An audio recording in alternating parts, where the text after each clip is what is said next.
the 2023 elections, that is, if the plan is to base such election on the 1999 Constitution, and also to work towards the NINAS referendum. I believe all of us are aware of that now, where the ethnic nationalities vote in their blocks to exercise their self-determination rights. For avoidance of doubt, NINAS is the, you all know what NINAS is. NINAS means Nigerian Indigenous Nationalities Alliance for Self-Determination. It is the alliance of the Middle Belt, the Lower Niger. Lower Niger consists of the Igbo Nation and the South-South, as well as the Yoruba. And this is the alliance that is working towards restoring of the self-determination of the people.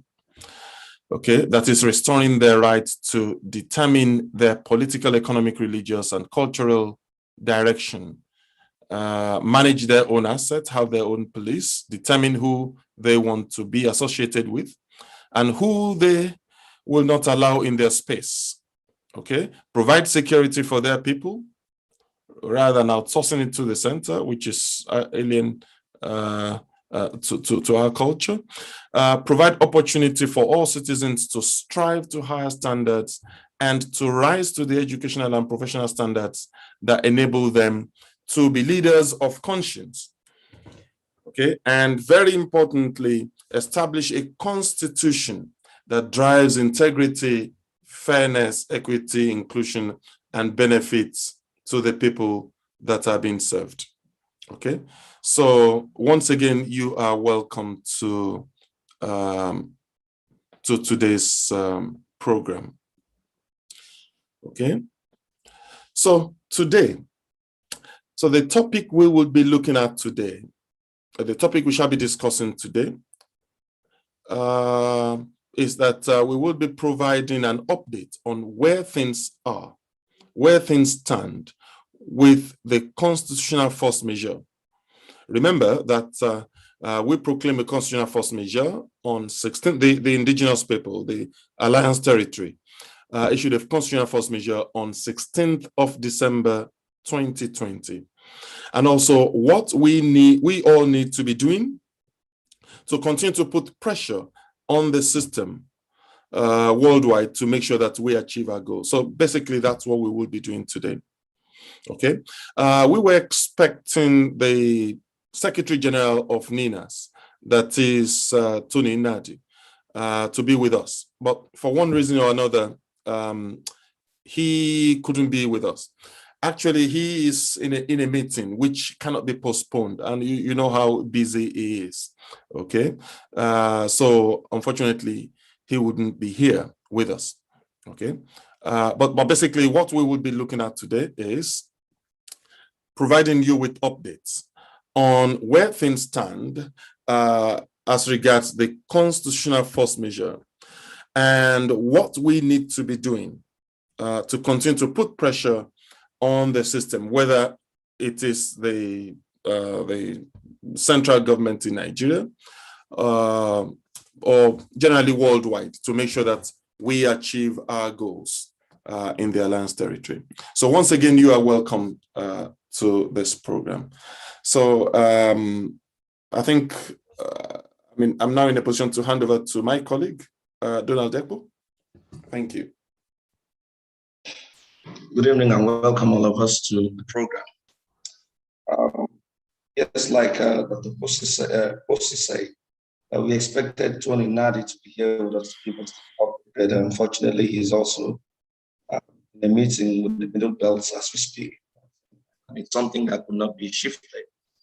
So we are going to possibly provide a video of an update he's already presented, and we listen to that, then we discuss that. Some of the rules you might have here is that it's important for all of us to meet a line so we're not speaking.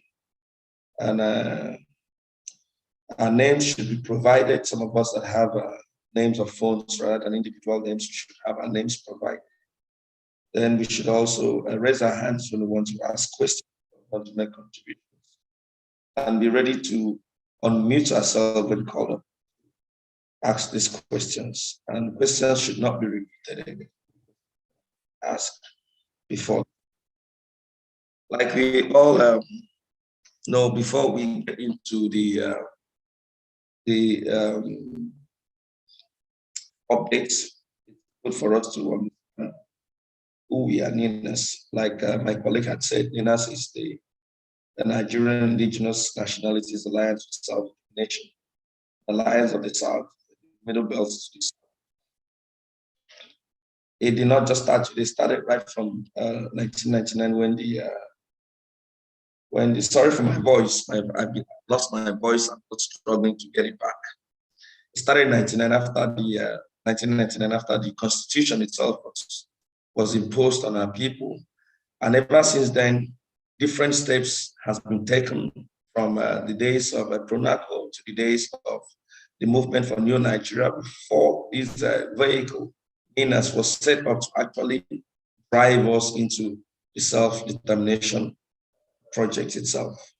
So here we are on the process. So I'm going to take a while to present us with let me share my screen on an update from the Secretary General on where we are and the situation of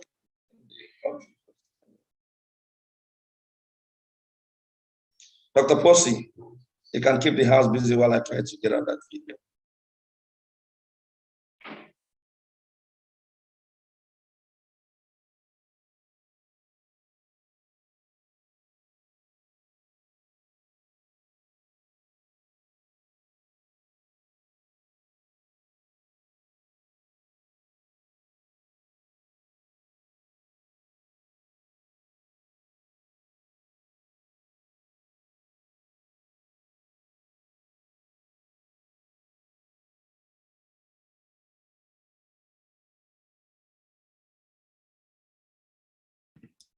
Oh yes, thank you so much. I wanted to talk, but I was muted.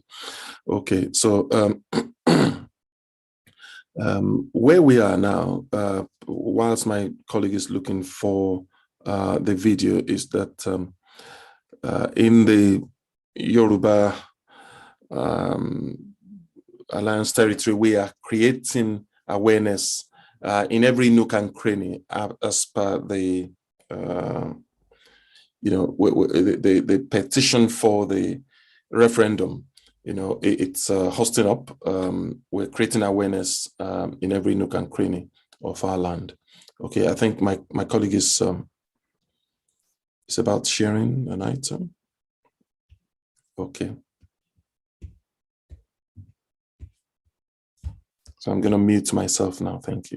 From the Secretariat of the Nigerian Indigenous Nationalities Alliance for Self-Determination, this 7th day of June 2021. As the disputed Federation of Nigeria continues to wobble in what now seems is terminal throes, and as the evidence of state failure continues to manifest all over the place. I'm sure some of us heard Ambassador John Campbell talking about it with his institute just last week. We've come to where we have to make this special broadcast to speak to a specific situation that is brewing. We do not know how true it is, but it is so grave that we need to make this broadcast to address it. Only a few days ago, a leaked memo purportedly coming out from the Attorney General Malami, suggesting the suspension of the 1999 Constitution to the president. At a time, there is an engagement being monitored globally happening around the 1999 Constitution that the Attorney General of Nigeria is suggesting to his principal, president, that it might be an option for them to suspend the Constitution in its entirety. Now, the reason we are making this broadcast is to explain the legal position to everybody so that they can know in case anybody is thinking in that direction, so that they can know upfront exactly what will happen if anybody goes in that mad direction. We recall that from the point in December of 2020, the constitutional force majeure was proclaimed by the indigenous nationalities. The union dispute declared centered around the rejection of that constitution as basis of Nigeria on account of the fact that the peoples of Nigeria did not make that constitution. Now, that action, that constitutional force majeure proclamation effectively terminated the life of that constitution. Whether anybody understands it now or not, it wouldn't matter. The only thing holding that constitution in place is the limited toleration, like a life support. The 1999 constitution is on life support now, and that life support is, on account of the limited toleration being extended to it by these same nationalities in this alliance, this majority of the South and Middle Belt holding hands that have repudiated the document and now insisting on its termination. But to avoid anarchy, we indicated in that proclamation that we were going to tolerate it only for the period of transition that must now be undertaken. Nigeria has no room to maneuver because of the fact that the nationalities, the constituent blocks, as we see in this, in the map here, the constituent blocks are retrieving their sovereignty that Nigeria had, hijacked, that the illicit federal government of Nigeria that emanated from the point of the collapse of the Federation of Nigeria in 1967, had hijacked, their sovereignties have been hijacked and corralled into the unitary Nigeria that is defined by that constitution. So where we are now is that action has taken out that constitution. The process going on now, which is the retrieval of sovereignty by all of those who were trapped here all these decades. But we are carrying on in a manner that will lock out anarchy. And so if in that very limited situation, that limited toleration of that constitution, somebody now thinks he can get ahead of everybody. We remember that just a day or two after the proclamation, the National Assembly, I think it was the Senate, that threw out something of amendment. They now went into an amendment process that in which the thematic issues for the amendment were lifted almost 100% from the constitutional grievances listed in that proclamation. Let those who can find the two documents compare. Check what the National Assembly said they are going to amend, and check the grievances listed there in that in the force majeure proclamation of December 16th. I'm making this connection so that we can see very clearly that the system, instead of responding to the issues raised, instead of calling a meeting of the owners of the enterprise, as the international stakeholders had advised, the US, the EU, the UK, pointing Nigeria to the prescriptions of our proclamation, they are hedging around, trying to rush to the National Assembly to go and do amendments. Of course, it didn't take anything to knock that one out. The amendment gambit has failed because we made it clear to everybody that the legislative mandate of the National Assembly does not extend to constitution making, period. And, it didn't take anything for the stakeholders to see it. And everywhere they went to their so-called public hearing, that was what they were told. The governor in Asaba, the Okowa, the governor in Ondo, Keredolu, Afe Babalola, all of those who should know, all of those who should know, I've told them that they can't, that there's nothing, that the contention of those who are rejecting the Constitution is that we've not made any Constitution. And that Decree number 24 of 1999 cannot remain basis of, the pretending we have a federation or a union at all. And so, having done all of this and having extended at this time that transitioning, we said, let those in government house remain for the period we will need to, walk our way from this dead end to what could become the successor constitutional instrument. It is in that desperation to wangle and wobble that they've tried amendment. It hasn't worked. And then we now see this memo that has leaked to the public space in which the Attorney General is advising the suspension of the Constitution. Let us get it very clear. Anybody who attempts, Nigeria is at an edge, as long as that Constitution is that Nigeria defined by that Constitution is sitting at the very edge.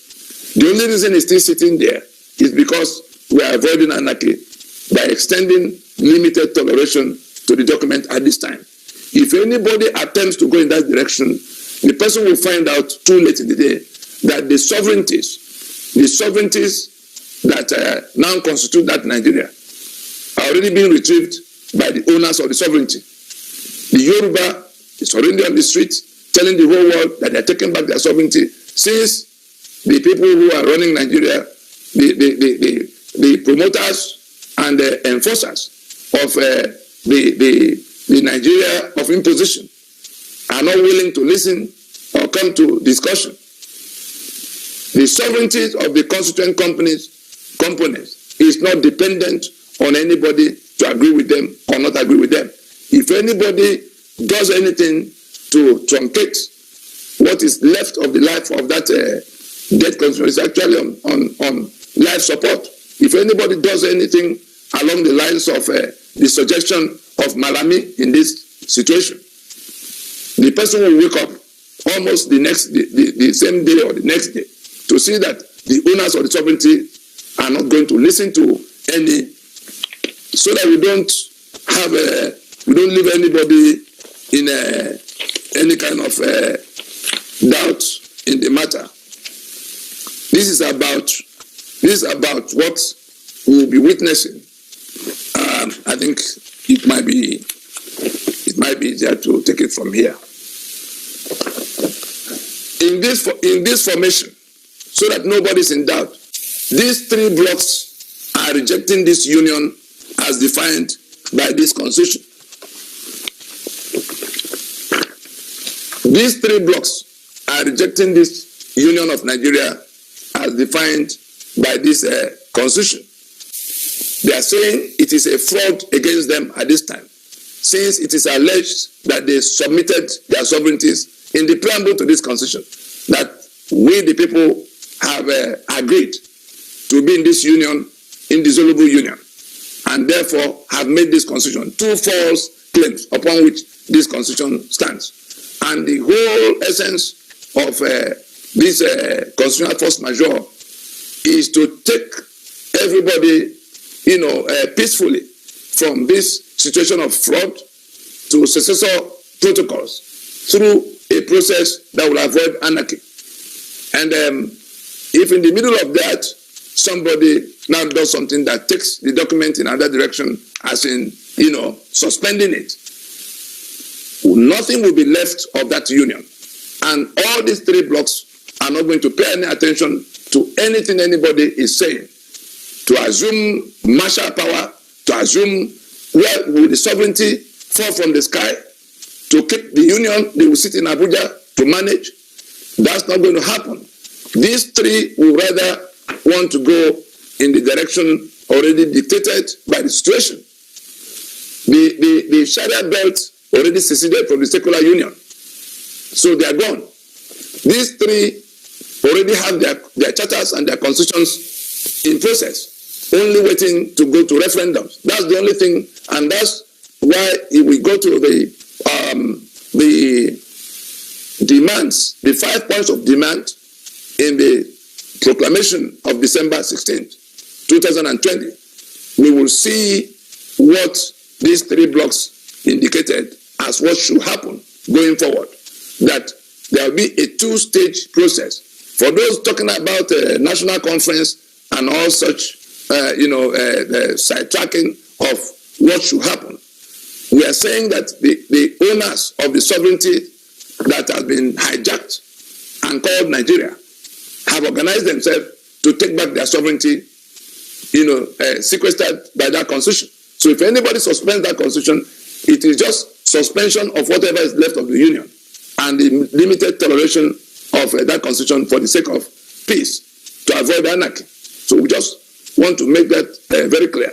In the midst of all of that, we again saw the altercation with Twitter and are we being told now that nobody is actually, there's no thinking left in the circle of governance over Nigeria?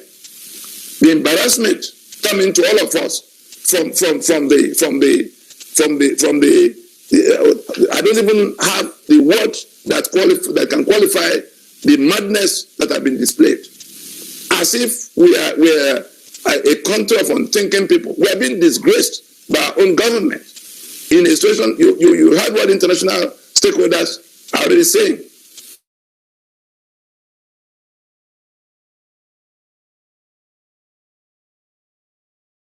Yeah, so hello. Having listened to the broadcast by Mr. Tony Nadi, Honorable, are you there? Honorable Ogaraku, are you there? Is Honorable there?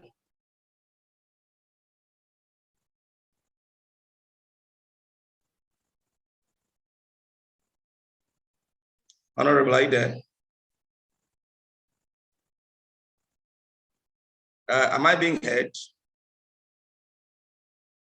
Am I being heard? Okay, Honorable Ogaraku, are you there? He's not there. Okay, Zeb, Engineer Zeb, you're there. Please, can you take a while, based on what Tony has said, take us through the 5-point agenda, 5-point demands that was made by the Constitutional Government. Please unmute. Zeb.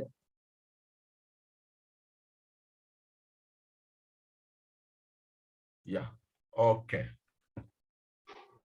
Okay, at times it is a little difficult to synchronize the unmuting by the individual with the unmuting by the host. It's a problem, but sorry about that. Yeah, we are managing it.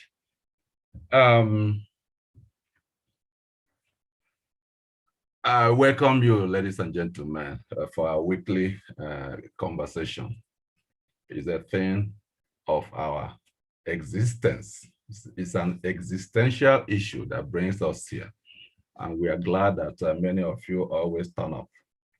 I will not take much of the time just to remind us the 5 points that the representatives of the indigenous nationalities of Nigeria brought forward to the extant government. As Honorable Barrister Tony repeatedly emphasized in the video that we just watched, NINAS does not want anarchy. Therefore, NINAS brought forward clearly thought out procedures of what to do in order to remove this fraud that was imposed on us. I'm sure that the people in the government know, they understand that, yes, this 1999 Constitution is a fraudulent document. So point number 1, the government should formally acknowledge the constitutional force majeure of 16th December 2020, because it was it was a mechanism of expressing the constitutional grievances of the peoples of Nigeria. The government is supposed to be serving the peoples of Nigeria. And when the peoples of Nigeria have constitutional grievances, nothing can be more grievous, nothing can be more egregious than that. So the government was called upon to formally acknowledge the constitutional force majeure of 16 December 2020. Second point, the government was advised to end the 1999 Constitution. If they don't know how to do that, the government was also giving suggestions where to look. The South Africa experience is there, lived by all of us. So it's not a question of not knowing how to end the Constitution. That was point number 2. This government was supposed to do that. They were given 90 days to do that. Point number 3, the government should end the use of the 1999 Constitution as the basis for Nigeria. This is a serious piece of fact. The 1999 Constitution proclaimed the structure of Nigeria, the leadership structure of Nigeria, the 36 states of Nigeria. So the government was supposed to end all that, because that was not the Nigeria that the Nigerian peoples, I say peoples, the indigenous peoples, that was not the Nigeria that the Nigerian peoples came together towards 1960 to form. Somebody imposed that upon the peoples. So the government was supposed, just like apartheid was imposed in South Africa, the government of de Klerk stopped it. He ended it, right? So this government, point number 3, was to end the use of 1999 Constitution. These are peaceful methods of transitioning our country to a civilized country.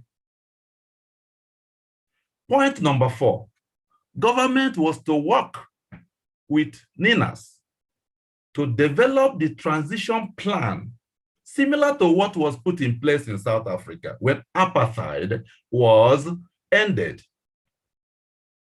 NINAS has been on this pen for 20 years into 21 years now. The various organizations have been on this pen, so they have worked out all that needs to be done. So the blessing of the peoples of Nigeria, whom the government is supposed to be serving. So this government was given the chance to come to NINAS and develop a transition plan. That was point number 4. Because NINAS does not want anarchy. That was why these proposals were made. Point number 5, and the last of the 5 points. Government and NINAS were to put in place a time-bound process to enable the ethnic nationalities to go to referendum and vote in their blocks based on the result, and based on the result of that, to determine what the new arrangements of federating terms should be. This is a very important point. This point was supposed to give birth to a new Nigeria, or to new Nigerias, or to whatever the people decide. Just as the people came together and decided towards 1960 that they wanted to be in a federation called Nigeria. This 1999 Constitution damaged all that. We have been having a unitary Nigeria, which is not what the people agreed upon. So these 5 key points is important that all of us here also understand that. It's important also to know that the ethnic nationalities actually do not need the government's approval to seek their sovereignty or their self-determination. They don't need the government's approval. They are doing this in order to maintain peaceful life and normal business while serious political transformations are taking place. It's up to this government. It is up to this government to ignore this wonderful opportunity. They have ignored it. It is very appalling. And that underlines the sickness that we're having in Nigeria. Is that mentality of impunity that makes the people in government think that they are gods. When the ethnic nationalities who sent them, who employed them, are telling them what to do, the government seems to ignore the golden opportunity. It is unfortunate. But you are going to make that to stop. It's up to you to take back your sovereignties. And we will find out whom to appoint, whom to employ to do us the service of leadership. If this government does not want to use the opportunity of doing this as has been done in South Africa, but that would be very, very appalling. I think I will hand over to the moderator again. Later, if there are questions on the 5 points, I will be available to answer the questions. Thank you very much, Honorable. Yeah, we might want to continue with the video, right? If there is something remaining there. I think the video had been played out, isn't it? Been played out. Yeah, Okay. it's been played out. Thank you very much, Honorable. We really, really do appreciate your input today. Okay, so that's very interesting. Okay, now I'm calling on Donald Ekpo to provide an overview of the NINAS journey and the Constitutional Force Majeure Plan to set the stage. Okay, so over to you, Donald, if you're ready. Okay, though I had already, in a very brief manner, ran the overview of NINAS earlier on before the video. Okay, Yeah. maybe I will. Is Boye here? If Yeah, I Boye think is Boye not is here, there. Okay. if Boye is here, please let him raise his hand. Is Boye here? If he's not here, maybe I will crave your indulgence for a couple of minutes.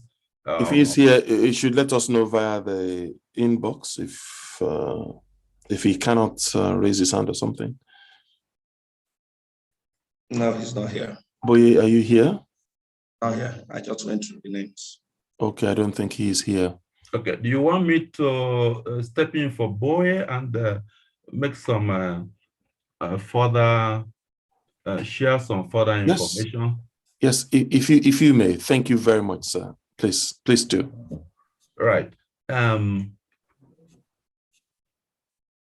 as we saw in the video, Nigeria is now wobbling, yeah? They are groping about. And this is very painful. It's very painful. Very often people hear me talk, make reference to that abuse that Donald Trump made on us by calling us shithole shithole countries. It's so painful.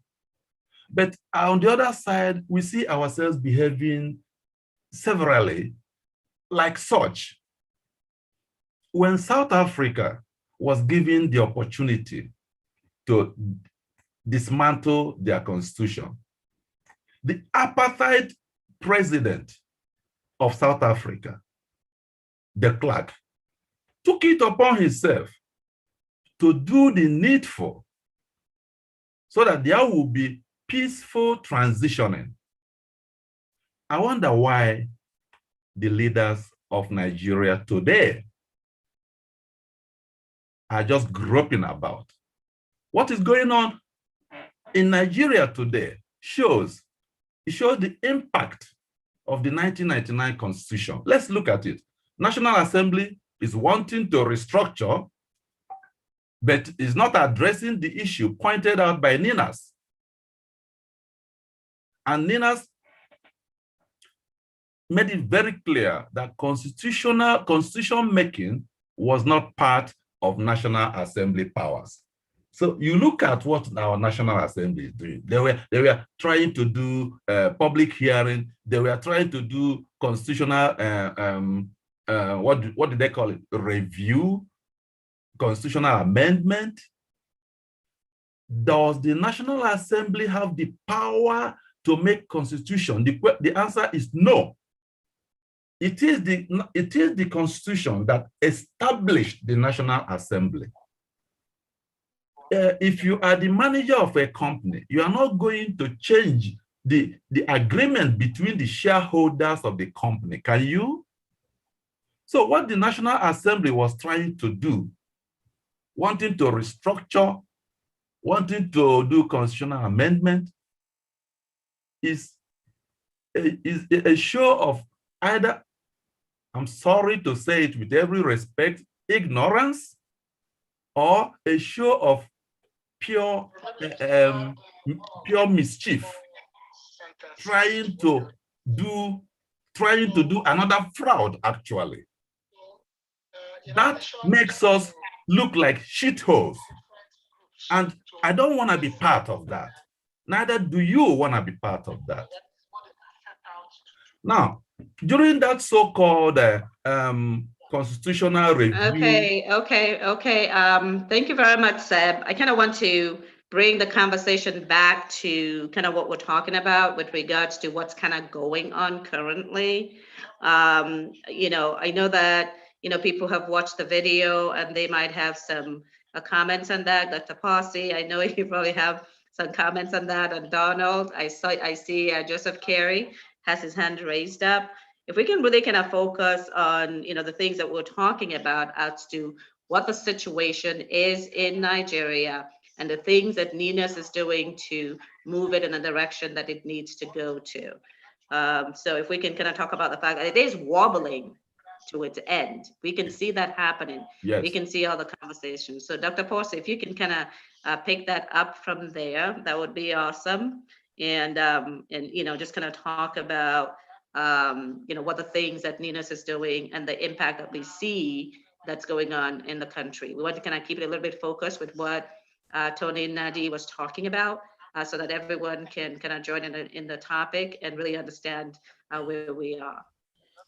Thank you very much, Jane, and also all my colleagues on the floor. Where we are now, after the force majeure, after the consultation with the politicians and also with the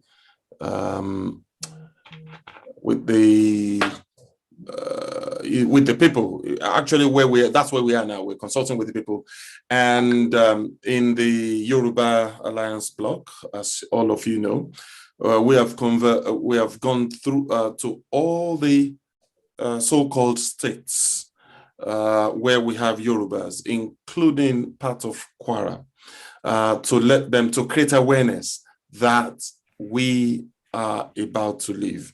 And as many of you are also aware, our chief campaigner, Sunday Igboho, his house was burgled recently. He was attacked that night, and 2 people killed in his house by the Fulani government of Nigeria, and many people were taken to Abuja.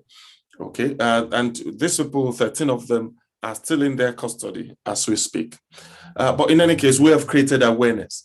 In addition to that, so we've created awareness throughout the land. That have been done. Massive rallies have taken place, including in Lagos, where you saw women clad in white, creating awareness there. And also throughout the Alliance territory, we are where we are now is that we are filling the NINAS form online, okay, and that goes straight to the United Nations. In one of my programs last week precisely, I hosted the chair of the steering committee of NINAS, Otumba Folashade Olukoya, who informed us that there's a massive turnout and people are filling that form. And I will encourage all of us in the Alliance territory and our people back home and everyone that you can contact to create that awareness. That's where we are now.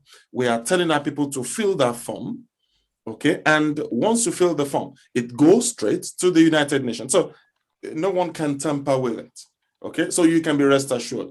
There was a time when people are banding around all sorts of so-called referendum to confuse people. But this is where we are now. We are creating that awareness. We call it petition for referendum. And once you fill it, trust me, it's going straight to the United Nations. So this is where we are, and I'm telling us, and I'm telling everyone here to create that awareness wherever you are. Okay, and after this, this will continue anyway. This will continue to the 3rd quarter, I believe. 3rd quarter. I think we're actually in the 3rd quarter. It will continue throughout the 3rd quarter. But then it is also very important that at some point, some form of logjam would have to happen for the United States, for the United Nations to intervene in our matter. Okay, well, to some extent, the government of Nigeria is making that happen by attacking people who are, ordinary citizens who are not carrying arms, who are saying we want to leave Nigeria, based on the 2007 self-determination directive of the United Nations. These people have been attacked in their houses, but this is basically where we are, and we would continue until this logjam happens. Thank you very much. That's where we are at the moment now. Now, ultimately, we are at the penultimate. At the penultimate stage of leaving the union, the union of death called Nigeria. Thank you, everyone. Okay, so that's where we are. So look, I want to look at the agenda and look at. Okay, I think we've got. Okay, I think Dr. Chiari, people who want to ask questions. Chiari had something to say. Yeah. Doctor, you have something to add to that? If you've got questions, please. I think it's time to call on our people who want to ask questions. I think. Okay. If you look down, I will be taking the floor, but let's finish with what was Donald saying. Dr. Chiari has something to say. Let's hear. Well, I actually just wanted to clarify. Maybe it's me, but if there could be clarification. If Sunday Agboho is part of NINAS, for example, my assumption by the last speaker, and now his life is under threat, and some people have been arrested. Does NINAS have a responsibility to ensure his safety and to secure the release of those who have been illegally and criminally abducted, I'll call it that way, to Abuja. That's my one question. I'm trying to, it just came into my mind. And one of the things I wanted to say also is that, you know, some of the questions I asked a couple of weeks or months ago, I did say clearly that this current government will not cooperate with NINAS, and I knew it clearly. And I'm not surprised this happening because of their posture and the agenda of the Fulanization, which we know. So my understanding is that NINAS or the indigenous nations can go ahead to do a referendum without the approval of the government. If that is the case, which I believe it is possible, do we have a time frame? And I understand from the last speaker that is the when the penultimate. So my understanding is that's a deadline as to which the indigenous Nigerians, whether or not the government approve of it, can go to a referendum and say we are leaving. Can I stop there? Thank you. Right. Okay, thank you very much for that question. I can answer that question. The immediate response, because remember that NINAS is made up of you know, the Alliance territory, and the body that Sunday Igboho is working for is Ilana Modudua, which is an affiliate body, part of NINAS.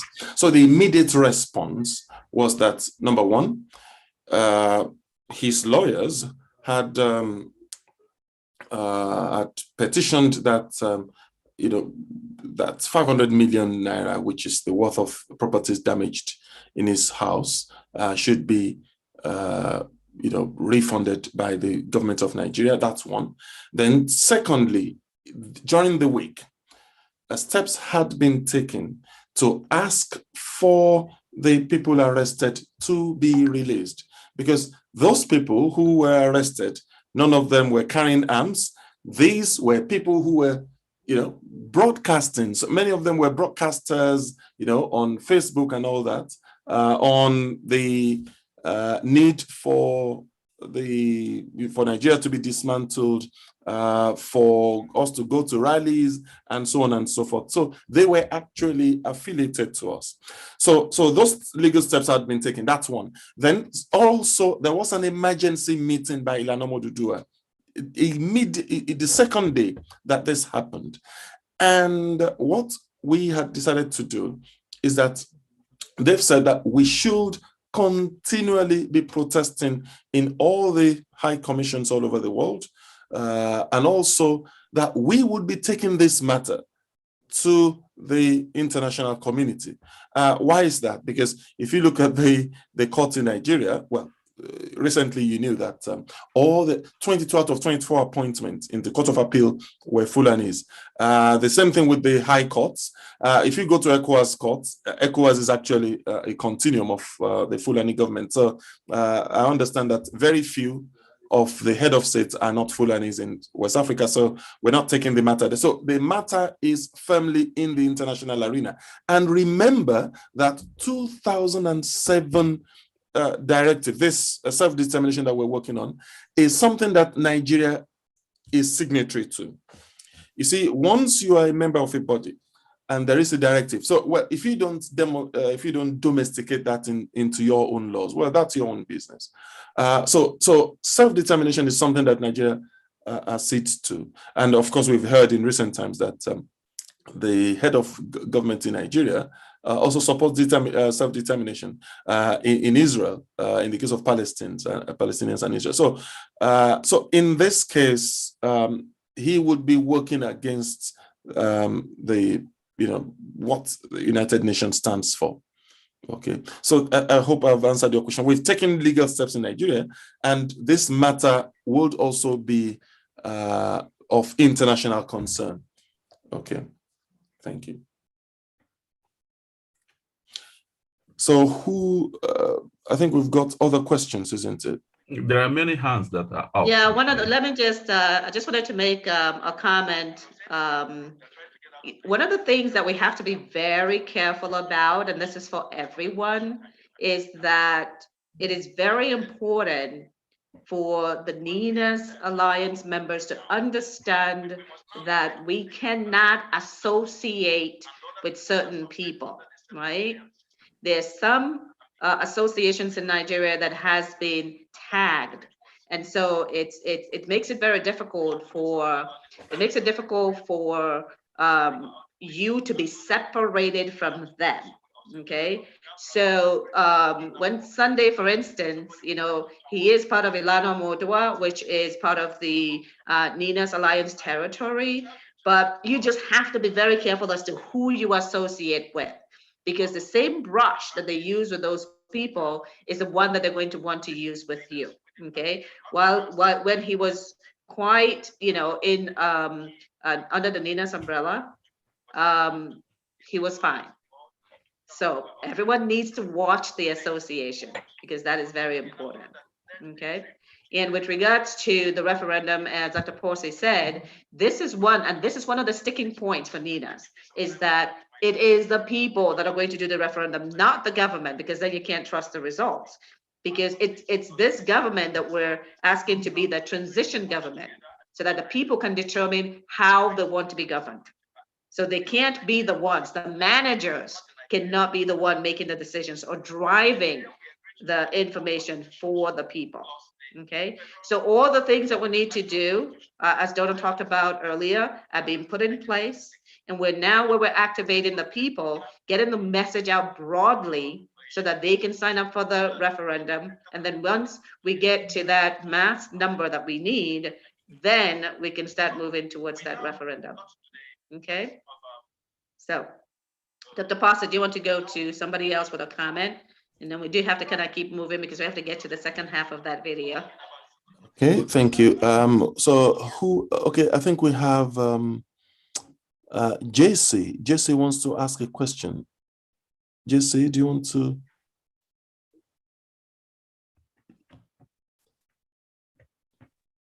Yes, hi, can you hear me? Very well, thank you. Go ahead with your excellent. question. Well, first of all, I'd like to thank you very much for hosting this very Can you please turn your video on? Please turn your video on. If you're going to speak, make sure you turn your video on. Let's see. Okay, can you? Okay, thank you. Anyone speaking, please remember to turn your video on. I know I forgot. Sorry, I'm wearing a hat. I wasn't expecting to be seen, so excuse me. Oh no, that's fine. You're fine. Beautiful. My name is JC Johnson, and I'm calling you from the United States. I'd like to thank you for hosting this event, and I'd like to thank someone I respect very much. Of course, all of you I do respect, but Jean, who I also happen to know. So here is and I think some comments were made pertaining to the fact that this government cannot be trusted, which is very true. And I also think that there's been a lot of discussions, and I've been following NINA's, very chronological progress over time. And I think you are operating under the impression that you're dealing with a civilized government. I have reviewed hundreds of published peer-reviewed publications and also articles about the activities of this government. You're dealing, and I'm sorry to be this blatant, but you're dealing with very uncivilized people. You're dealing with people who are extremely brutal and who have an agenda in terms of the Fulani domination of Nigeria. And they don't really care what anybody thinks. And I'm sorry to be this clear and blatant. This is my impression from all of the various and hundreds of articles that I have read. And therefore, they are focused on achieving their goal by bloodshed, by confusion, by intimidation, and by any means at all that they feel is necessary to be able to achieve their goal. So having said that, I personally think that NINAS is doing the right thing, because obviously you're civilized people, so you're doing everything within, the law. But I don't see how this government can ever come, unless they are made to come to terms with a referendum. They have to be made to do it. And that brings me to the question of the international conspiracy. And I hate to use that word, but there seems to be this international quagmire where the countries that could really make the government of Nigeria come to their senses and are willing to do that. And therefore, it almost seems that they're being emboldened by either silence of support or simply support behind the scenes of Western nations that would normally use all kinds of sanctions to cause an evil government like the Buhari government to bow. And I'm sorry why, I think it's reached a stage where I'm really calling a spade a spade. The reason I'm doing that is that thousands of people have been murdered. And I don't care if people don't like Nnamdi Kanu or not, or Sunday, but the reality is when somebody's rights are being trampled and we don't do anything, then tomorrow it could also be us. So what's my question? My question is, what will NINAS do in a reality of the situation where in fact this Fulani-dominated government, they don't care. This is the rogue government. You're dealing with a rogue government. They've gone rogue. Yeah, we need to, let's start wrapping up your question. So what would be your plan B? Since the reality is that they are not going to bow to a civilized approach of dialogue and discussion. So that's my question. Thank you very much. With that question. Okay, straight away, it's actually not a plan B. And the main plan, and I've mentioned this earlier on, is that please make no mistakes at all that, some people thought perhaps our plan is that, as we are going about dancing and so on and telling the world that we're leaving, that United Nations will just come over to make that happen. That would never, ever happen in 1,000 years, okay? So we have a duty to precipitate a logjam, to make sure that there is a logjam which will make sure that they intervene. And that's why we are at the same time telling our politicians to close shop now. So at some point, there will be a logjam which will make because remember, this process is actually a UN-led, it's a UN process that they know about. And that's why at inception, all the parties that were armed, the Igbesu boys, the MEND, the OPC, were first persuaded to keep their arms away. Okay, so that is a sine qua non. That's a very, the underlying issue that had to happen ever before, because if you're going to equity, you have to go with clean hands. Okay, but as you know, in dispute resolution, having done everything, so the next thing will be that you would have to now approach the courts and say, okay, well, so can you now adjudicate? So for them to come, for United Nations to come, okay, to carry out referendum, we would have to precipitate a logjam that will enable that to happen. I hope I've been able to answer your question. Thank you. Yeah, that was good. May we request after... Jane, I cannot hear you. Thank you. Please, after you have asked a question, kindly lower your hand now so that we know those who have been addressed.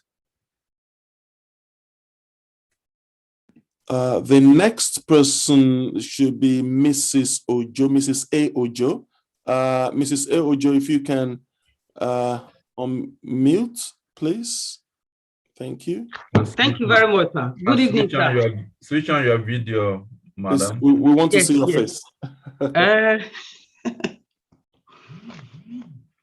Hello, sir. Can you see my face now? Yes. Thank you. Okay. My name is Mrs. Ari Ojo. Thank you. My question is, I just want to ask about the petition. Yes. Is it limited to a set of people? Is it limited to people who can read and write alone? Thank you very much. And if not, yes, how can we help those who are not able to? Very good question. Very good question. I understand. Thank you very much for this question. Thank you, sir. I'm deeply involved in this thing that you've mentioned now, and some of our affiliate members are actually listening in. There are practical things that could be done. For instance, there are groups, and I'm not going to be mentioning those groups so that they wouldn't be targeted. There are groups in the Yoruba Alliance territory that bought iPad, they've bought phones, and they're going into the hinterland to go to people and then register them, to ask them your name, their date of birth, their phone number, and then, say, well, this is the territory that they are from, and they are doing that massively as we speak right now. So how you can help, that's also a good question. How you can help is if you can, create cells of people, constituencies, buy iPad for them or tablet or whatever, and even if it's ordinary phone, let them go into communities and ask them their names, date of birth, and register them. There are people, groups, named withheld, who are doing that massively as we speak right now. I hope I've answered your question, because there's so many questions. Thank you very much. Thank you. So the next person here is Olori. Olori, if you can unmute and put on your camera so we can see your beautiful face. Thank you. Yeah, thank you very much. I'm Olori, and I'm calling from the UK. My question is similar to Mrs. Ojo's question. Okay. Well, what I'm going to ask is this. There is a section of that form that talks about email. Is it really compulsory? Email. Thank you very much. That's the question I have. My second question is this. You talked about the awareness going on, and it seems it's only in Yoruba land that awareness is really, really going on. And we know that NINAS comprises of other regions. So what is NINAS doing to bring awareness to other regions? Good question. I will answer the two questions, and I will also allow Seb and Donald if they can contribute. Now, straight away, as per the email, obviously, people in the hinterland, many of them do not have email, but they do have phone numbers. And the reason for this is that, we want to avoid or prevent a situation where bogus, numbers that can be confirmed are put there. So it's not important, okay? But if you don't have an email, you would have a phone number, okay? So that solves that. So it's not compulsory. Now, in terms of awareness, you see, there is a little problem, and I'm going to be talking about the Southeast now. The Fulani government had, said that the IPOB had been, they've been banned, although they are in court. I think they're in court of appeal or whatever. But I'm not talking for them, and this is not about them. But the danger here is that when people protest, they may be banded together under whatever name, and then this government, as someone had rightly said today, this government is a reckless one. They can be shot at. So we don't want our people to die unnecessarily. Okay, so that's perhaps the reason why rallies are not going on in those places. But then there are some forms of protest that are also going on. And in terms of the Alliance territory, the Middle Belt and so on, we know what's going on in Benue, we know what's going on in Plateau. Okay, so the awareness is there, but those places, the safest, let's just put it that way, the safest place now in Nigeria, in the place called Nigeria, is the Southwest. That's where we have semblance of, but make no mistake about it, people have been attacked, people have been hounded, but and that's where that kind of protest or rallies can take place safely. I remember some time ago when Olufalaye said that a time would come whenever someone calls for restructuring, nobody will be able to come out because everywhere will be unsafe. Unfortunately, that's where we are now. So it may be unsafe for anyone to come out in Niger or in Benue or Plateau to protest or to do rally, because those places we've got anarchy. So the only place where we've got semblance of, some form of peace is the Southwest. So I don't know whether any of my colleagues in the other Alliance territories want to add anything to this before we take the next question. Okay, let me say something there, Mrs. Olori. Another thing is that when you look at the Alliance blocks, you see the West is homogeneous. They all speak the same language. They all want people. They do not require a charter of relationship. Everybody understands. When you come to the lower Niger, you have, aside the Igbos, you have several other ethnic nationalities that, as we speak, currently have the process of putting up a charter of relationship that gives everybody the confidence of going into an alliance with another ethnic nationality, unlike in the Southwest where you have just one ethnic nationality. Same challenges you have in the Middle Belt where you have several ethnic nationalities. But while we're working on the charter of relationship, we also are having town hall meetings privately where we gather people and have conversations and educate them on what NINAS is all about, and also encourage them, like Dr. Posi had said, go into rural areas and sign people on the petition. You know, like this, the petition, like he rightly explained, does not require a particular signature to a particular device. The device can take as many as possible, as long as you have different names and you have either the email or the telephone numbers that authenticate the person. So those are the challenges, and we are gradually getting there. You know, like he said, in the Southeast, you gather around, you want to do rallies, you are labeled IPOP because they already tagged them a name, and we do not want to be tagged that so that they don't bring point their guns at us for now, you know, because we are not ready for that. So that is, aside you asking the questions, I've noticed on YouTube too, the live chat, I've seen those questions severally coming up. So that's why I'm adding up to that, so that those watching from YouTube can all, like, suppose you can, or Zeb, do you have something to say? You've said it so well. I don't have anything to add. Thank you. Beautiful. Thank you, colleagues. So if you can, if Mr. Joe Olori can remove their hands, that would be great. So I'm going to Adeoye King now. So Adeoye King, if you can unmute, so Adeoye King, if you can unmute, that would be great. Thank you.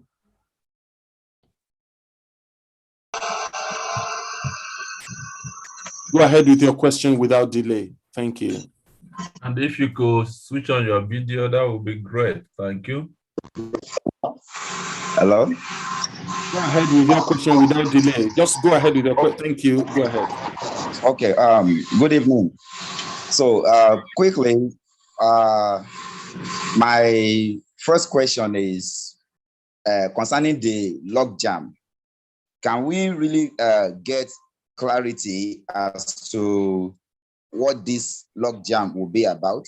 Because it's like the government, as it is, they are not willing to listen, and it's very, very, I don't think we should have any hope that they are going to listen. So what they are going to naturally do, move to the next question if you have more than one question, quickly. Thank you, sir. Okay, so in the case where they don't bow to the international community, what then does NINAS now do? If in the case when they don't bow to the international community, being a rogue government, what then does NINAS do? So, thank you very much. The issue of the awareness. So the awareness, not just about the rally, the awareness now, from the way it is not really enough, because there are still many people that are still not in the know. They don't even know what we are trying to do or what we are trying to achieve. So, and then another thing, I want to find out security during the referendum. Security, who will provide security? Because the government will definitely try to jeopardize the referendum. So who will provide security during the referendum? Thank you very much. Thank you. Thank you very much. If you can, you know, lower your hands, please. Yeah, thank you. I would address all the 4 questions quickly now. Number one is in terms of the logjam. Straight away, you see, I will throw this back to you in the form of a question. How many times have you seen Fulani terrorists telling you what they would do. Never, isn't it? You just see them going into villages, destroy people, kill people, maim people, rape them. I'm sorry. So when we get to that bridge, we would cross it. That's the first thing. And then the second one is that whether we've got backup plan.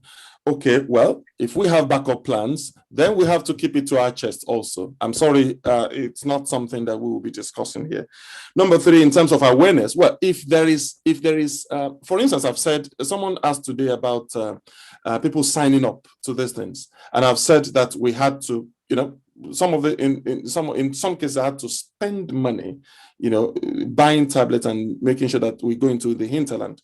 So if the awareness is not enough, you have a role to play, because look, we're all volunteers here. For instance, I'm a senior lecturer in the UK, okay, and I have I also run a practice here. So if you think that there are some people, there are certain communities that are not aware, you have a role to play to volunteer to create awareness in this area. I think the Fulani people are actually helping us to create awareness. Trust me. I mean, because everywhere you go now, people are aware that we want to go. Then, talking of finally security during referendum, this is similar to a question where someone asked my guests last week on a Yoruba program that can the Fulani government of Nigeria prevent the United Nations from coming in? It's a funny one because those people don't even need visa. So in terms of security, when it reaches that stage, they don't need Nigerian police. We've heard of, this kind of thing happening in southern Cameroon, in Congo, and so on. So whenever they take over, they come with their own security, and we know this for sure. Thank you very much. So let's move on to the next question. I want to. Yeah, if you want to add, please go ahead. Thank you. Add something to question when you talked about the logjam. NINAS has on several occasions talking about suspending halting the 2023. Now we might need to understand why we have to do that before we now talk about how we are going to do that. The election, national election that's conducted every 4 years, actually gives life to the 1999 Constitution. And that 1999 Constitution is the basis of the Nigerian Union. So if you do not give it life, that means you take away that basis. And what do I mean? I mean, if by 2023, the rest of Nigeria, the rest of the alliance territory decide that we are not going to have elections in our territories. That means for every community, every ward, because what we are doing now is that we are activating the people's power to understand what we are doing and raising. We want to have that critical mass that's going to create what Adioye asked for. So if the elections do not hold in 2023 in more than 2 regions in the country, that means that there is the 1999 Constitution has not been refueled for life.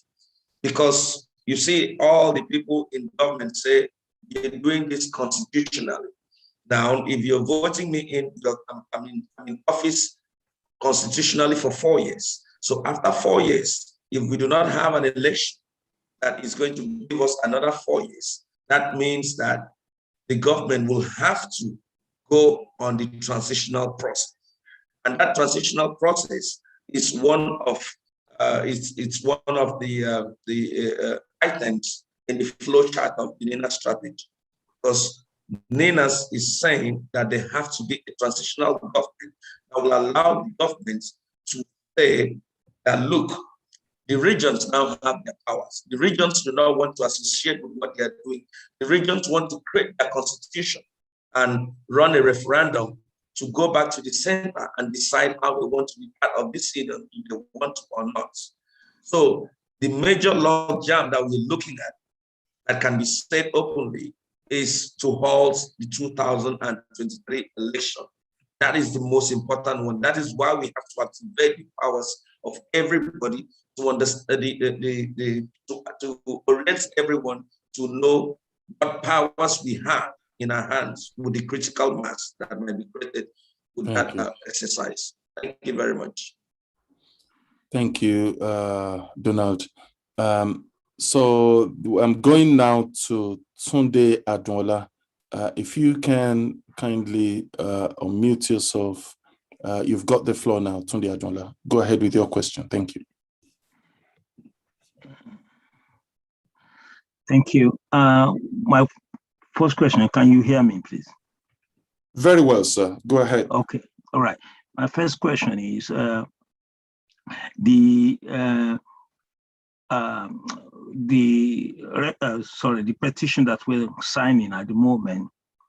What is the number or the critical mass number that we are aiming for the petition? That's fine. It's clear. That's fine. So what's the second question? Yeah. The second question is, what are we doing, or what can we do to ensure that only legitimate people are registered for the referendum whenever it is going to take place? Thank you. Oh, okay. Okay, that's fine. Okay, so in terms of number, I've had a meeting with the chair of the steering committee of NINAS, Otumba Folashade Olukoya, and she said that the United Nations is not looking for any number. She said as at the last time she looked at the number of people who had signed up, it was over 40,000. There was a time when people were banding around 10% of 200 million, which is 20 million. But she said, no, that's not the case. That once the number of people who want the referendum are more than the number of people who do not want the referendum, that's all.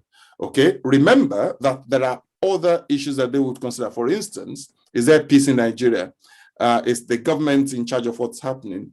And then, so they will consider also all the steps that we had taken so far, the constitutional force majeure, all the steps that we had taken before we get to this penultimate position, all those will be taken into consideration together.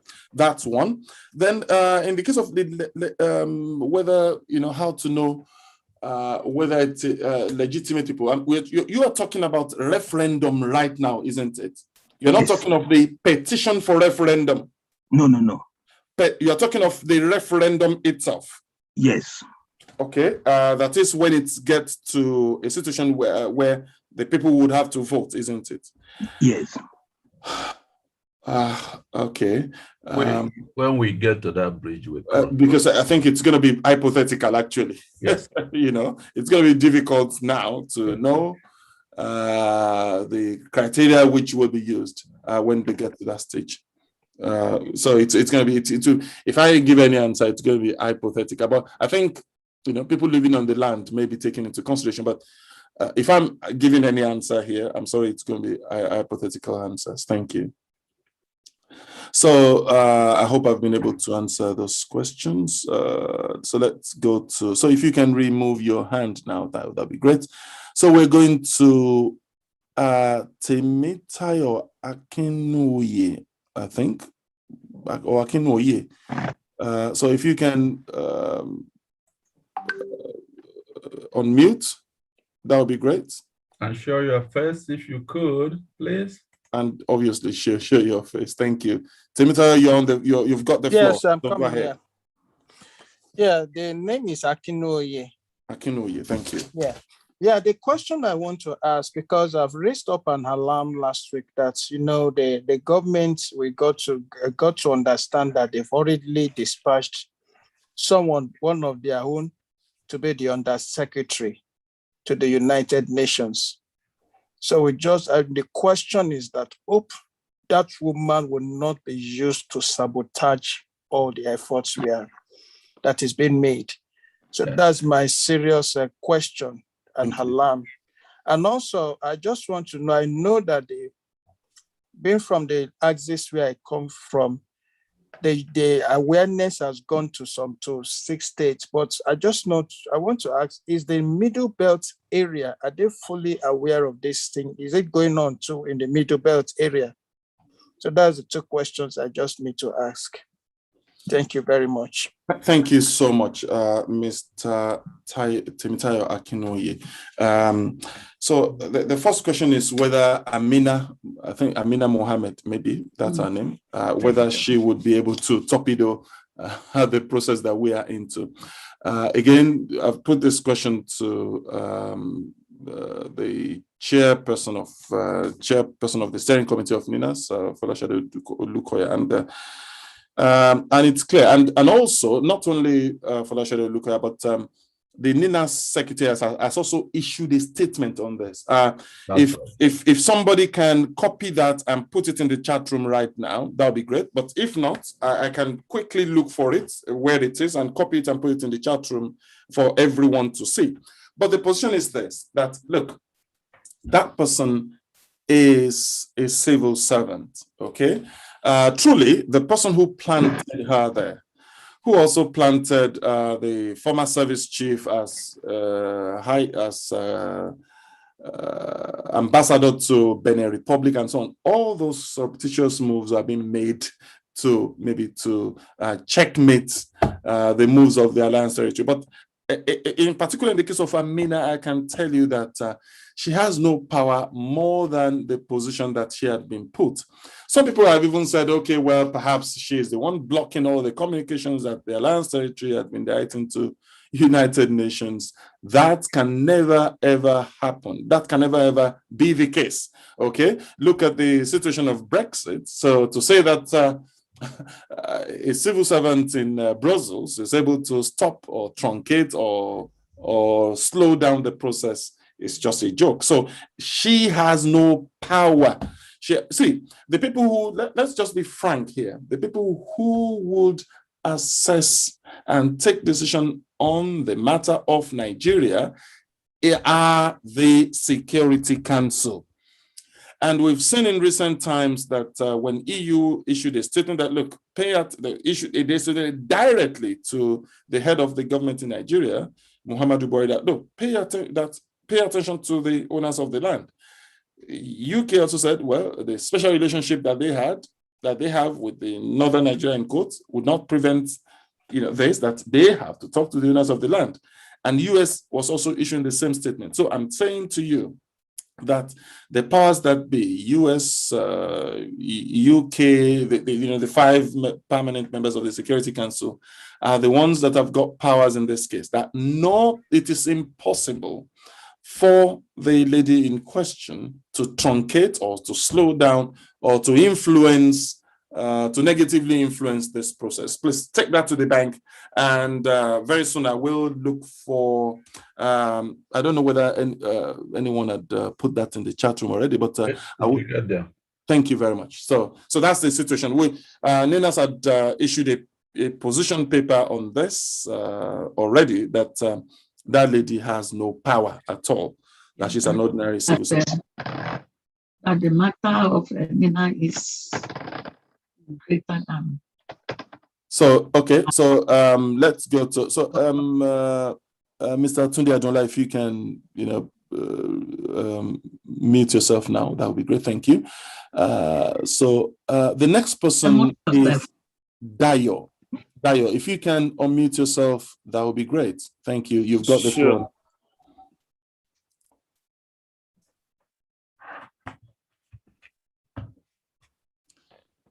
Hello, Dayo. You've got the floor now. You've been unmuted, so go ahead and ask. Oh, you've muted yourself again. Oh, sorry. Okay, so go ahead, please. Yes. Yeah, my question is this. Sorry for taking you back. It's about Igboho himself. Because I heard that he's associated with IPOB. That's one of the reasons that is wanted. Can you clarify that area for me, please? Second question is what is Logjam? Can you explain that detail to us? Thank you. Okay, just hold on. Let me write this down. Okay, thank you very much. In the case of Igboho associating with IPOB, well, if you're saying that, I'm also hearing this for the first time, because the Gestapo gangster group that went to kidnap him and in the process killed 2 people at night hadn't laid this on the table. They hadn't mentioned the fact that there is any association between himself and IPOB. And the director of Ilana Modudua UK has also just told me now that Igboho is not a member of Ilana Modudua, but he has helped a lot in creating awareness about the struggle. Okay, so I cannot say, I don't know, except you can. Yes, he had helped with awareness. Okay, so but except there is a communique somewhere by the government of Nigeria which says that he is associated with IPOB. If it's been stated anywhere, that would be great. But there is an antecedent here, and there was a time when they said that Omoyele Sowore, went somewhere to Dubai to plan with some people and so on. At the end of the day, we found that that person had never ever visited that place. But I don't know, and I don't want to speculate. So, if you know of any communique by government which says that is associated with those people, please let us know. Then, secondly, in the case of Logjam, well, the only thing I can tell you is that we would create a situation that will make them to intervene in the process. But all I can say is that we have a role to play. The local community has a role to play to persuade, in quote, to persuade the local politicians to close shop. Because, see, we've said this several times, and I'm going to repeat it again here, that the process, okay, the life of a constitution is automatically renewed every 4 to 5 years, whether it is a written or unwritten constitution. For instance, in this country, we have an unwritten constitution in the UK. So once the parliament was told to go home and everyone should prepare for election, and election takes place, that the life of the parliament is renewed, the life of that constitution is renewed. So to kill that constitution or to create a domino effect that will lead to the end of that constitution, we've got to persuade, in quote, the local politicians to close shop.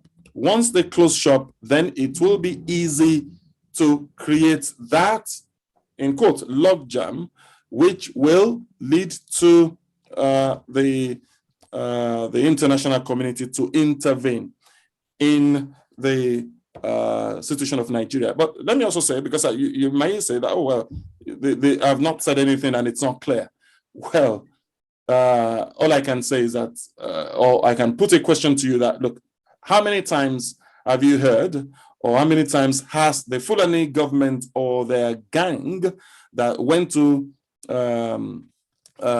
kill people at Igongon, did they tell you that they are going there? Or people that sacked the village in Asa, a suburb of Ayetoro, did they mention or did they inform people that they are going to go there? So, so let's keep this to our chest, please. Please, you see, we cannot lay, once we continue to talk, and people do say that, look, it's all talk. And I must say that people who are, there's so many people who are tired, and they are justifiably tired of talking, okay? So very soon we will be moving into, creating that logjam. That's all I can say. Thank you very much for that question. And I'm moving on to the next person now. And that is Mr. Omoni Akinyemi. If you can unmute, that would be great. Omoni Akinyemi, please, you've got the floor. Yes, I've already unmuted. Thank you. Go ahead with your question. Okay. The first thing is not really a question, but someone asked a question about the rallies that have not been taking place in other places. And I wanted to ask, though, because of the heterogeneous way of the nationality there, is it possible or is it not possible for them to have one person from each of those nationalities?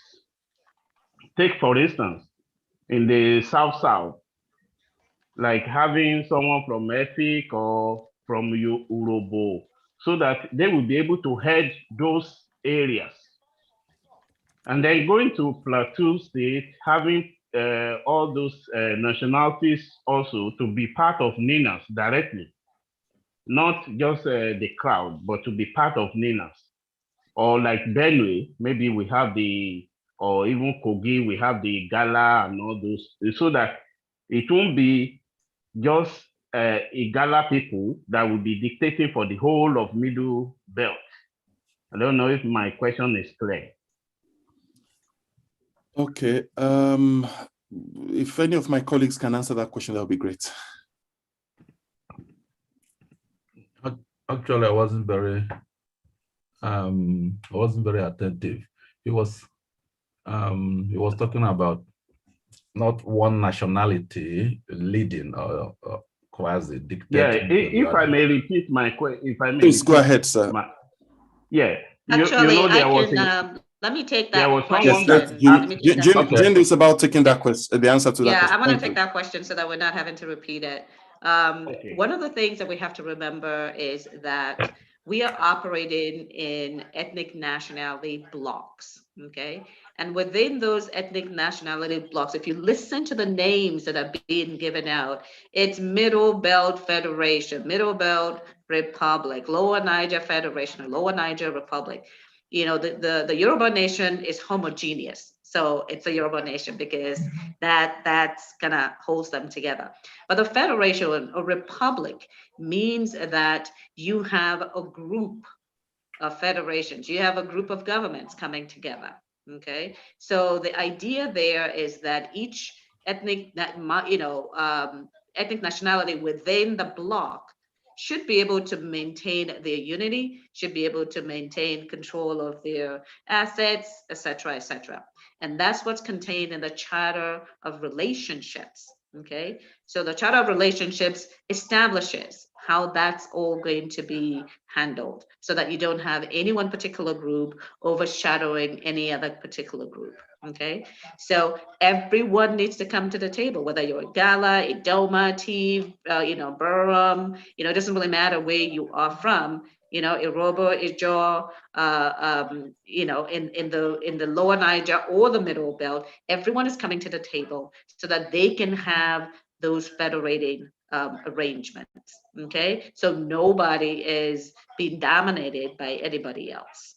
That's the kind of quick answer. And we need to kind of start moving on because we're kind of coming to the end. Dr. Parsi, where are we? Have we shown the rest of the video? I think so. Yes, the video was shown in full. No, did you show the whole video, just part of it? It was actually shown in full. I didn't notice the demarcations, so I just ran it in full. So you got four more people. Run it straight through. Okay. 4 more questions to go. Mrs. Grace Adibi, do you want to go ahead with your question?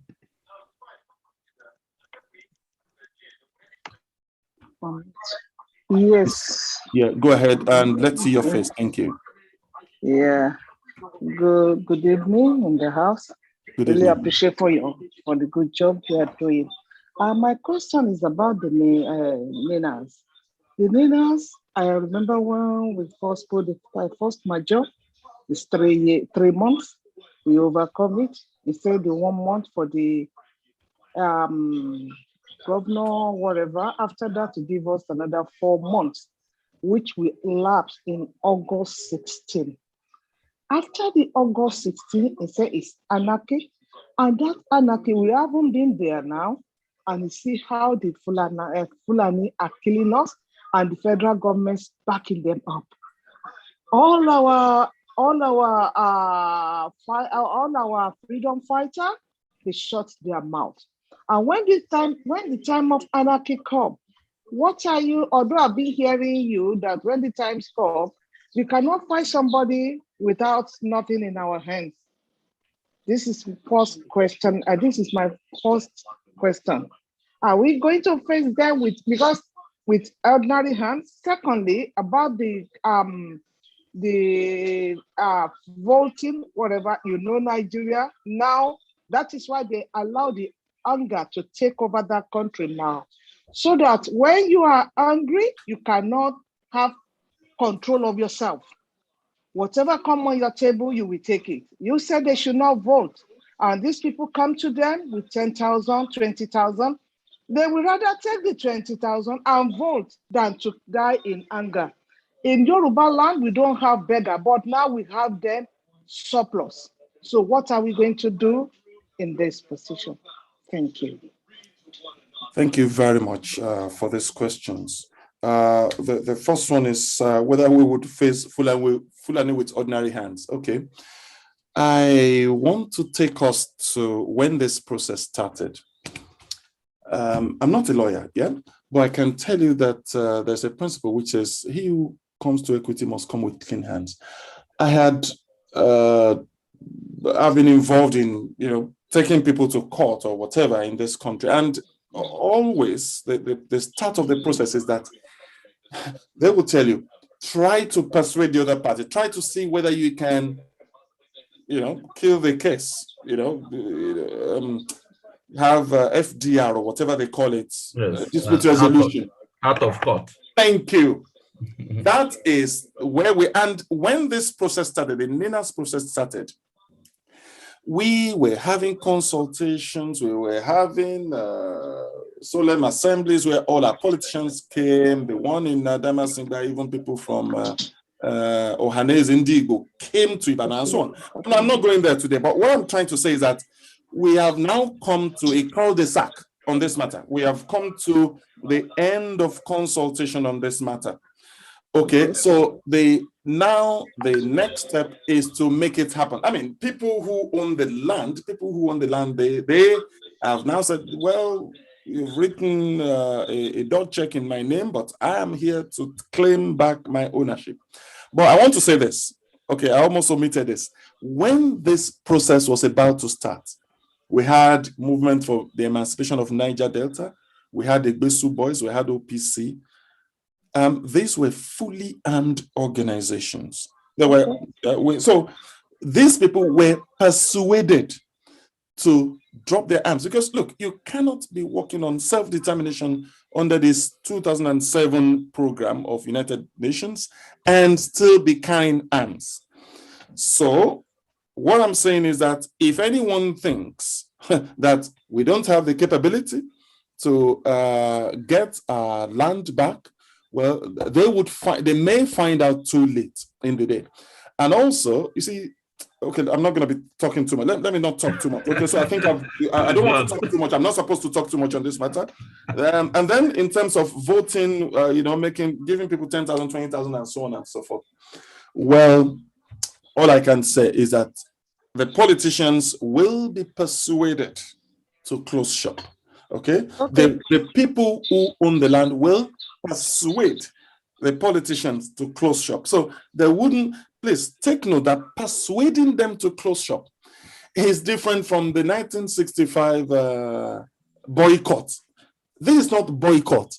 I hope so, but I cannot say more than this. Persuading the politicians to close shop and boycotting elections are not the same thing. We are not planning to boycott whereby elections will take place. We're saying that we would persuade them to close shop. Elections would not even take place. Thank you. I wouldn't be able to say more than that. Thank you, ma'am. Good. So I think we've got only 3 more. I also have Funsho Mojuba. If you can. It will be important that we have some time for me also to elucidate on what people should do. Yes. If you can go ahead, please, before Funsho Mojuba asks his question. If you can quickly do so. Okay. So, ladies and gentlemen, because I see the time, we are running short of time. Yes. Where we are now, Dr. Posi has severally enlightened us, and what we need to do together This is a question that many of you have in your mind, right? Now, we need to become more vocal across the alliance blocks. What I'm saying, please take it personally. Take it that I'm talking to you as a brother, one-to-one, as a sister, one-to-one. So what I say we should do, try and create a plan how to do it. We need to become more vocal across the alliance blocks and understand that people are the ones that have the power, not the government. That means docility is ending today as you are hearing my voice. If you have been docile, let it end today. Start thinking what you will do. We need to start engaging our elected officers and asking them to shut down the process to 2023 elections under 1999 constitutions. Now, remember, in America, how things are changed is the people from a constituency, they call their congressmen, they write them, they bombard them with their request, and the congressman goes voting for their request.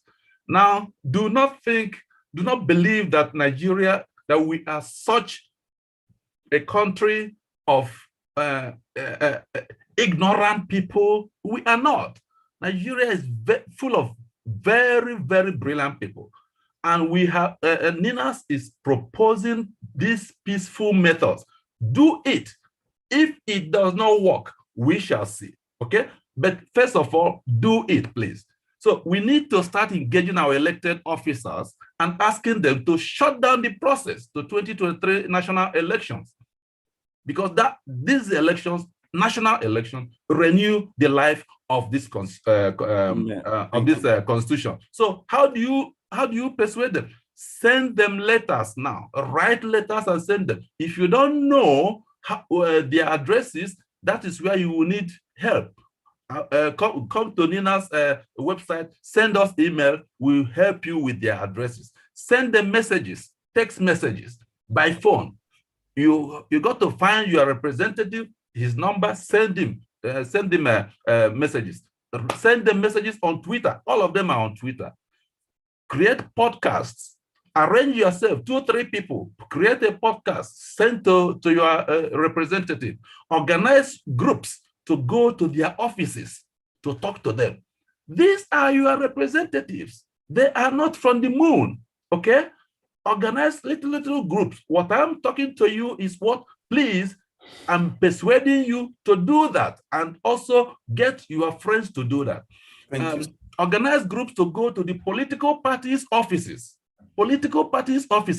To go there, place a placard, tell them, we don't want this to happen. And talk to their secretariat, tell them, we don't want you organizing 2023 elections in this place. Know it now. Start doing that. It will not be done by angels in heaven. Go to their rallies and hand out flyers. Hand out flyers to the people there, asking them to join us in suspending elections until after we have the referendum. Contact your various town unions, especially in the Southeast, where town unions are very powerful. Contact your various town unions. Each person, please, contact your town unions. Your cultural leadership groups, give them the NINAS message and ask them to join and get the people to sign petition for our referendum. Thank you very much. The last point, contact labor unions, school alumni, your classmates, going to the marketplace to talk to people and explain the situation facing us in what we are doing. This is what most of this is the Yoruba bloc has been doing it, and it is they are very, very effective. Contact religious organizations, your pastors and NGOs, give them the message. Please, you have to do that. All of us have to do that. And you will be perplexed at the result that we shall get. Thank you. Thank you very much. Funsho Mojuba, if you can ask your question straight away without wasting time. Good evening, everyone. Good evening, sir. Yeah, but I won't waste your time. The question I want to put forward, given the I would say still rather low level of awareness about among the people about NINAS activities and projects that's going on. I want to ask, is it not possible for NINAS to have regular press briefing? Because print media and it's even more important, much more strategic in reaching as a channel of communication, reaching out to the masses of our people, other media, because most of the electronic media picks their information, picks their materials from the print media. We will have press releases, press reviews. That's okay. That's okay. I've gotten your question. Do you have any other question? Don't worry, I will answer it in detail. Sir? Hello? Yeah, that's a great question about the Okay, press so let me releases take of this question. Let me take this question. If you later on, I can yield to you, Jane. Straight away, I need to let you know that NINAS is a federation of the Alliance territory. We have the Lanomo Dudua, we have the and so on and so forth. Okay, so people are used to unitary system, okay, whereby everything is centralized, police centralized, and so on and so forth. But please note that when you hear things from, we have in the Alliance territory where Funsho Mujuba came from, we have Heritage Television, and I do work for Heritage Television. We create awareness to Heritage. We also have Koiki Media. We have many other media in that regard. Then we also have, I think it's Volley. Is it Volley? Volley. We have Njenje TV. Voice of Liberty. Beautiful. We have Njenje TV. We have Daughters of Truth. We have many affiliates. In the eastern region. I'm not sure of the Midwest. I'm not sure of the middle belt. Okay, so in terms of awareness, and if Funsho Mujuba also wants to know, he can also, or any other person for that matter, go to the ninasffn.org website. NINASFFN. That FFN actually stands for Freedom from Nigeria. Okay, NINASFFN.org website. Everything you need to know. People ask all sorts of questions. In fact, many of the things that we are talking about here, you would even be better informed. Go there, you will be, you will get history and so on and so forth. When each of the regions became self-governing, you get all this information, rich information there. So when people say, oh, we're not doing enough, well, go to that website. Then secondly, when people say, okay, we need to create more awareness. Well, that means that you yourself need to volunteer. Remember that the junta in Nigeria, they've got the NTA, okay? We are volunteering. I've told you now that the role I'm playing is to make people go into hinterland, register them to on this petition for referendum. So if you know that there's a gap, please join the affiliate body.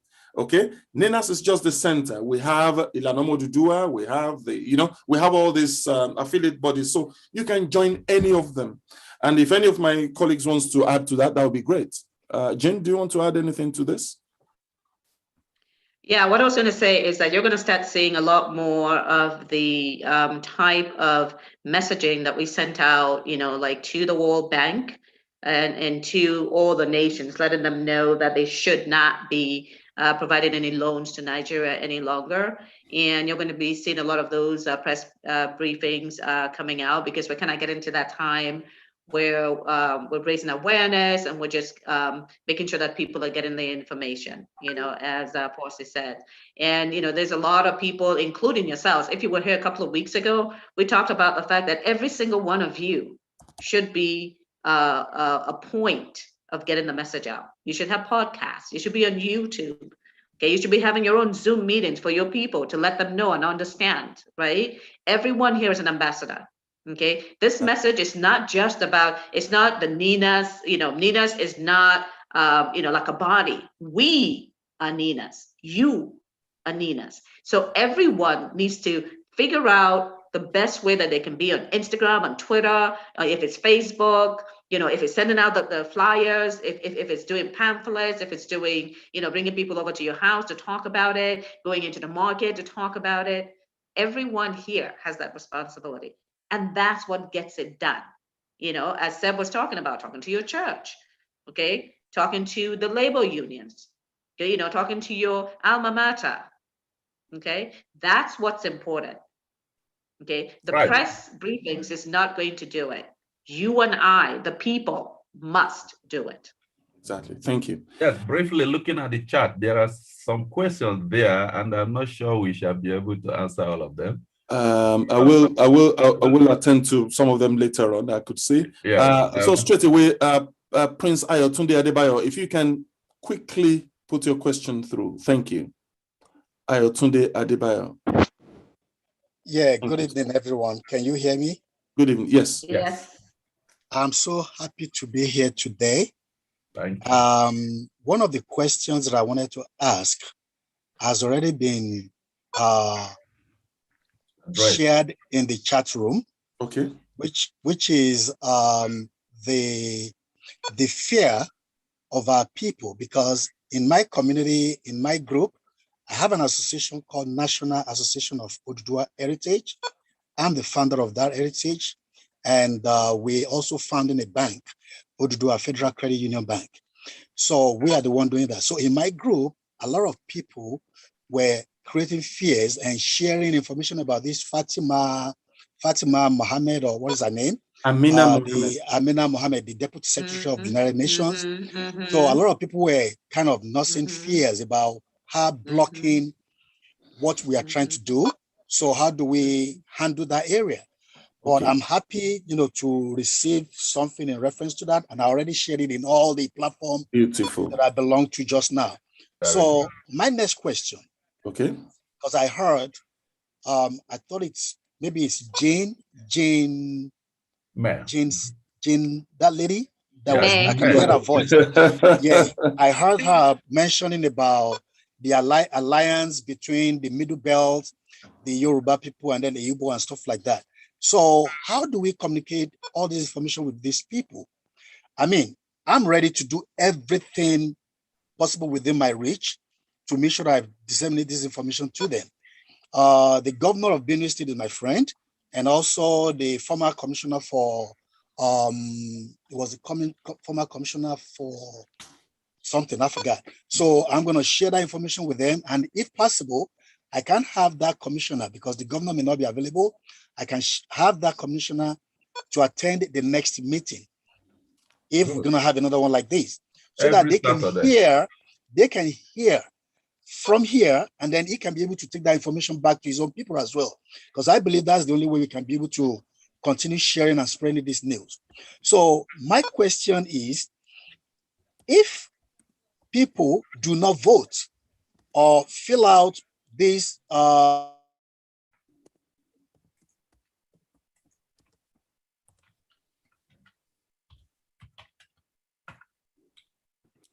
okay, I think I have an idea of what he's trying to ask. He wanted to ask questions about whether people do vote. But in any case, in order not to waste time, I will also ask. I've written down that question. I know what he's trying to say. I will simply just go to. I will also quickly just go to Alex Akinkugbe. If you can go ahead with your question without wasting time. Alex Akinkugbe, thank you. Good evening, Dr. Posse. Can you hear me?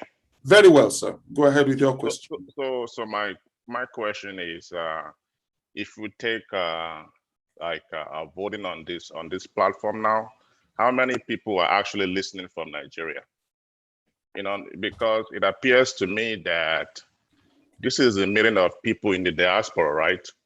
The problem is local, is in Nigeria. So how many people? That's how you can measure success. How many people on this platform right now are actually local in Nigeria and listening to what we are saying? That is my first question, so to speak.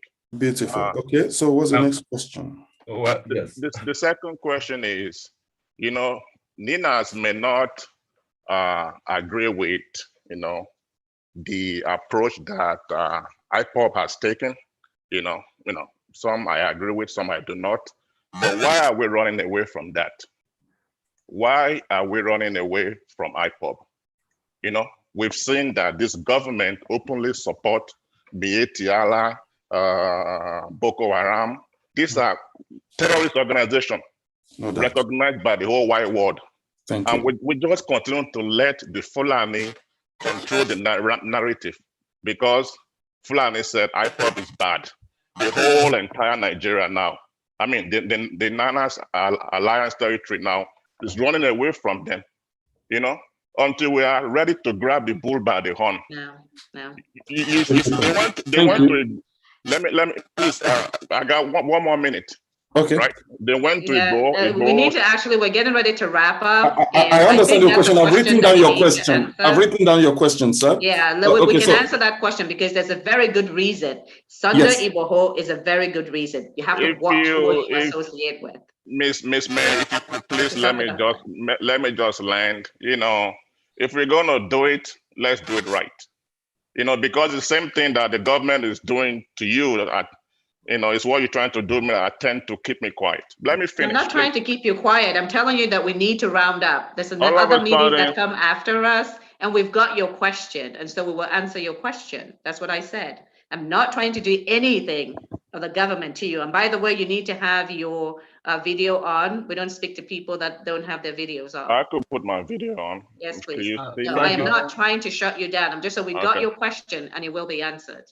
Because we have to, we're actually over the time that we allotted. Very well, I can understand that. So those are the two things that, that because all of these things, IPOB has killed nobody. They've not taken over anybody's village. They're not kidnapping anybody for ransom. Okay, so why are we running away from them? We have heard the question and we will address it, please. Thank you very much, sir. Thank you very much. Can I respond to that question?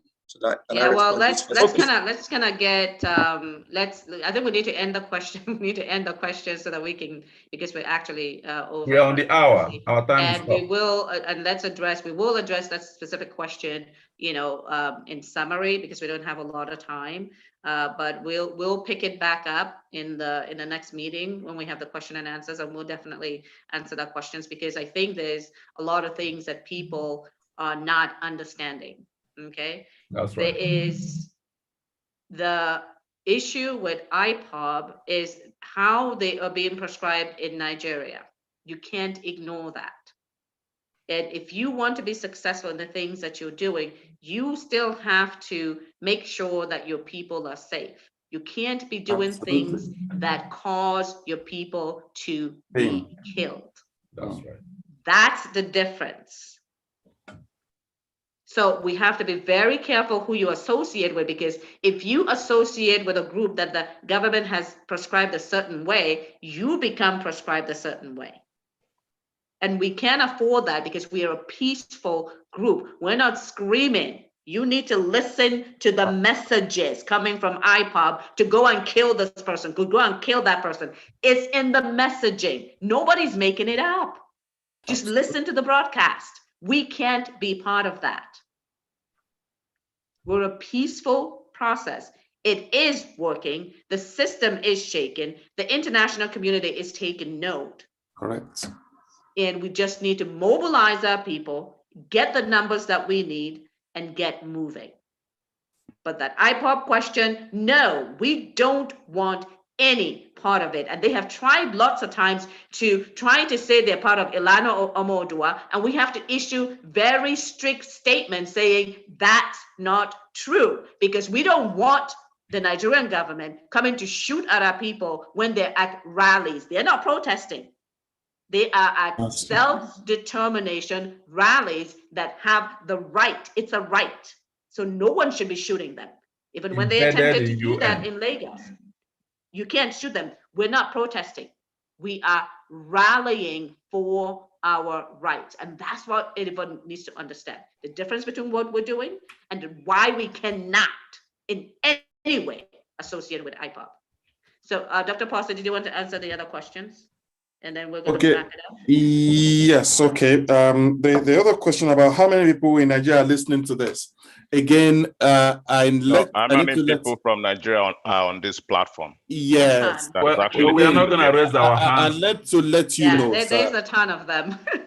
And they're watching on YouTube as well. We actually have more viewership on YouTube, on Instagram. And on we have Facebook tons of too. people from Nigeria. Yeah, and the people are also watching this on Facebook. But I also want to let you know that this is NINAS is made up of many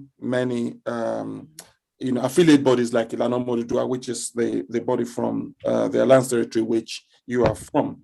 Okay, so and obviously people are watching from Nigeria, but I will also say this, please, please do not see this as their program. It is your program, sir.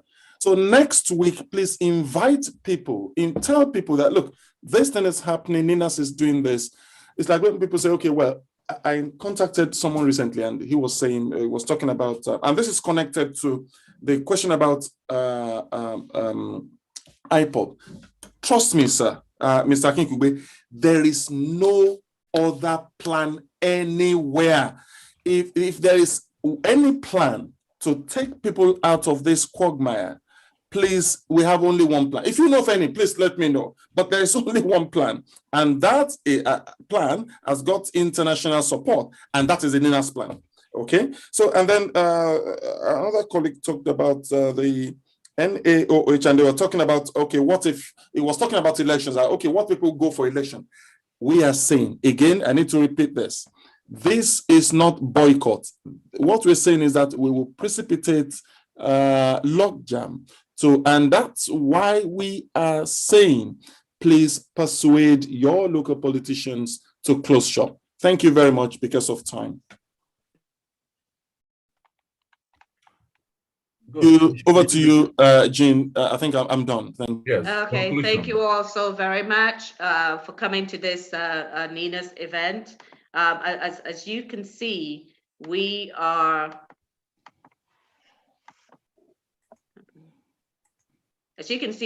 focused on what is going to get us to freedom. And that is people. That is you, that is me. Right now, we are in the activating people power. That means that we need to make sure that everyone hears the message. Everyone needs to hear the message. And you're the one that's going to get it there. You need to understand that this message is working. This plan is working. You can see all the news coming out of Nigeria, out of the system. You've heard them talking about that they're going to go to military rule. The military that cannot contain Boko Haram. How are they going to run this country again? They can't. So it's the people that need to stand up. You need to get your people to understand the message. You need to get them to sign the petition. You need to get them to understand that we must shut down the 2023 elections under the 1999 Constitution for us to get our freedoms. Each one of you is an ambassador. And so again, we thank you. We'll be back out here again next week. Is always at the same time, every Saturday at 7 p.m. Nigeria time. And a viewership is broad across all the continents, across all the continents in here. I want to thank Donald, Seb, Dr. Parsi. Everyone had great questions. We have great questions in the forum. And so just keep those questions coming. If you want to send us questions, send it to info@ninasffn.org. That's info@ninasffn.org or at freedomfromnigeria@gmail.com. Okay, and we've got lots of information for you. This broadcast is going to be available because it has been recorded and will be rebroadcast. And we do get a lot of, we have a lot of folks that are actually, watching around the globe. So thank you all again very much. Host, if you guys can unmute yourself and say hello to each other before we close shop in another 5 minutes here. So if you can unmute yourself and say hello to each other, that would be great. Hello, Auntie May. Hello, everyone. Hello, everyone. I have an important something very important to share, please. Hello, everyone. Thank you so much. God bless you. I heard.